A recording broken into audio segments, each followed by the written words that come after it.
Menin 2 ayalım var. Birincisinden 3 balam var. Ekoonu teң караганга аракет кылам.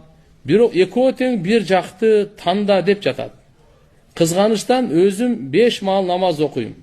Кандай кылсам болот, рахмат. Эми алып алгандан кийин аягына чейин туруңуз. Аялдарга да айтарым, эми уларга бирин танда болсо мени кетир деп андай эле боло бербейди. Ошон үчүн иншалла киши сабыр кылып, эми адилеттүүлүктү талап кылыш керек.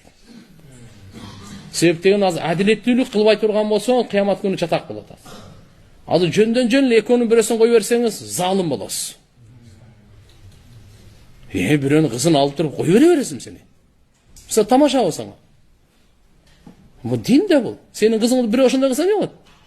Карындашың ошондой кылса эмне болот? Эжеңди ошондой кылса эмне болот? Өзүң ойлосоң.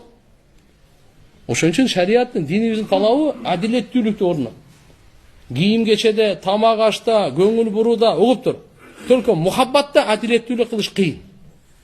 Аны кыла албайсыз. Колуңуздан келгенин кылганыңызга милдеттүүсүз.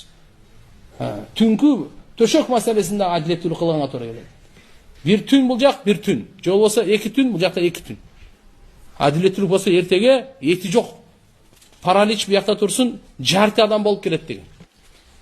Кыямат күнүчү ким адилетсиздик кыла турган болсо, 2 аялдууларга.